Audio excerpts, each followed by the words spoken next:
Bonjour à tous et bienvenue dans une nouvelle vidéo. Aujourd'hui, je vais vous parler de Terraform, un outil incontournable dans le domaine du DevOps. Dans cette vidéo, on va comprendre ce que Terraform veut dire en s'appuyant sur un exemple concret. On va également voir la différence entre la programmation impérative et la programmation déclarative. On va comprendre comment Terraform fonctionne, les commandes de base de Terraform et enfin, la différence entre Terraform et Ansible. Imaginons avoir une entreprise qui souhaite développer une application. Donc, pour héberger son infrastructure, elle a choisi d'utiliser le Cloud Azure, par exemple. Donc, la première étape, c'est le provisionnement de l'infrastructure. La première chose, il faut créer des subnets, des routeurs, créer des machines virtuelles, allouer des adresses IP, assigner ces adresses IP aux machines virtuelles, configurer des firewalls ou des groupes de sécurité, créer des load balancers, ainsi de suite. L'approche classique, c'est de créer cette infrastructure manuellement, c'est-à-dire en utilisant l'interface utilisateur. Malheureusement, cette approche a plusieurs inconvénients.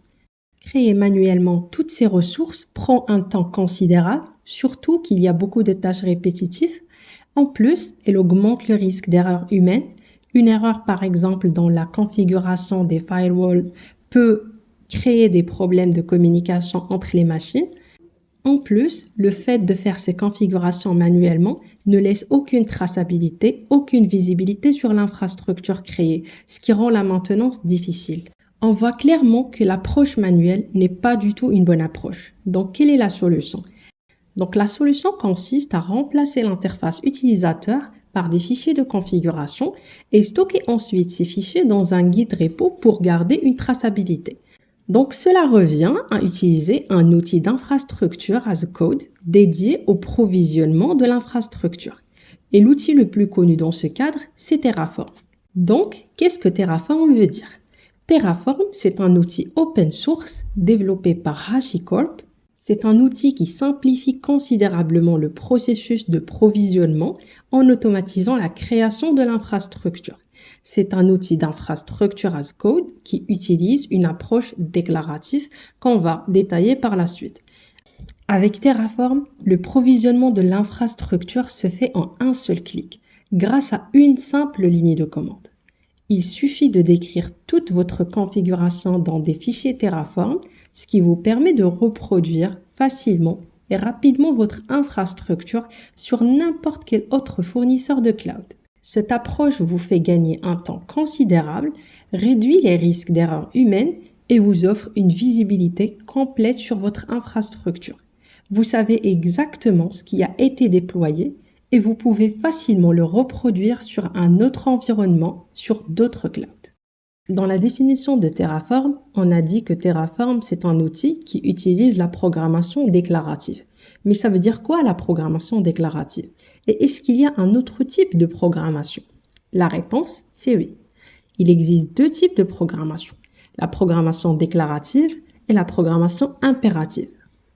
La programmation déclarative se concentre sur la description du résultat souhaité, c'est-à-dire l'état final qu'on souhaite atteindre.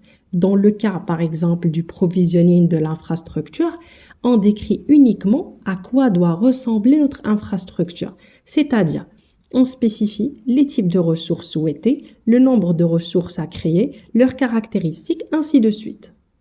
Vous ne vous souciez pas des détails sur la façon dont ces ressources sont effectivement provisionnées. Par contre, dans l'approche impérative, il faut spécifier explicitement les étapes, les instructions à suivre pour accomplir une tâche. Comme exemple d'instruction, on peut citer supprimer une VM, allouer une adresse IP, créer un routeur, ainsi de suite.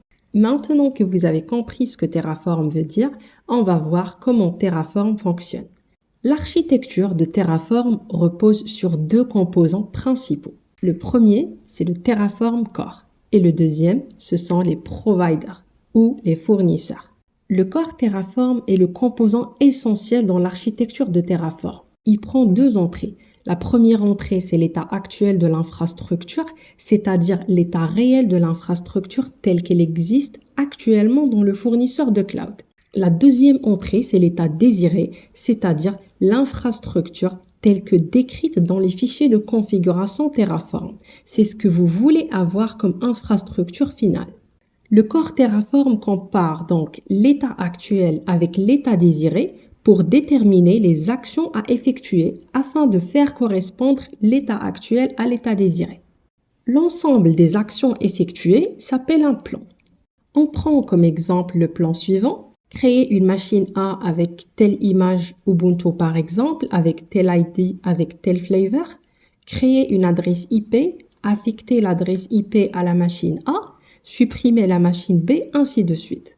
La deuxième composante de Terraform sont les providers. Les providers sont des plugins utilisés par Terraform pour interagir avec différents fournisseurs de cloud, comme AWS, Azure par exemple. Le corps Terraform utilise ces providers pour effectuer les appels aux API des fournisseurs de cloud et appliquer les actions spécifiées dans le plan. Quand vous travaillerez avec Terraform, il est primordial de connaître ses commandes de base. La première commande à savoir, c'est le Terraform init. Lorsque vous exécutez la commande Terraform init, le corps Terraform se charge d'initialiser le répertoire de travail en téléchargeant les plugins ou les providers nécessaires pour interagir avec les fournisseurs de cloud.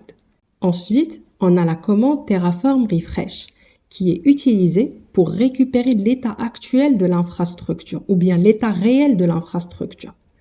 Ensuite, on a Terraform plan qui permet d'afficher le plan pour l'examiner. Cela permet de vérifier les changements proposés avant de les appliquer à l'infrastructure. Et une fois que vous êtes satisfait du plan proposé, vous pouvez confirmer l'application en exécutant la commande Terraform apply qui déclenche l'exécution effective du plan. Et enfin, on a la commande Terraform destroy qui est utilisée pour supprimer l'ensemble des ressources gérées par Terraform dans votre infrastructure. Quelle est la différence entre Terraform et Ansible? Les deux outils sont des outils d'infrastructure as code qui utilisent une approche déclarative. Terraform, c'est un outil de provisionnement, c'est-à-dire de création d'infrastructures.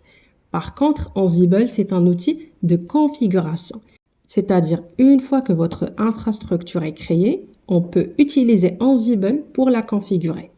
Terraform utilise des fichiers .tf, par contre, Ansible utilise uniquement des fichiers YAML. Donc, Terraform et Ansible sont deux outils qui se complètent. On peut utiliser à la fois Terraform pour créer notre infrastructure et ensuite, une fois que notre infrastructure est prête, on peut utiliser Ansible pour la configurer. Et voilà, c'est tout pour cette vidéo sur Terraform. Vous avez maintenant une compréhension de base de Terraform. Si vous avez apprécié cette vidéo, n'hésitez pas à laisser un pouce bleu, à la partager et à vous abonner pour plus de contenu sur des sujets liés au DevOps. Partagez également vos expériences et vos questions dans la section des commentaires. Merci d'avoir regardé la vidéo jusqu'à la fin et à très bientôt.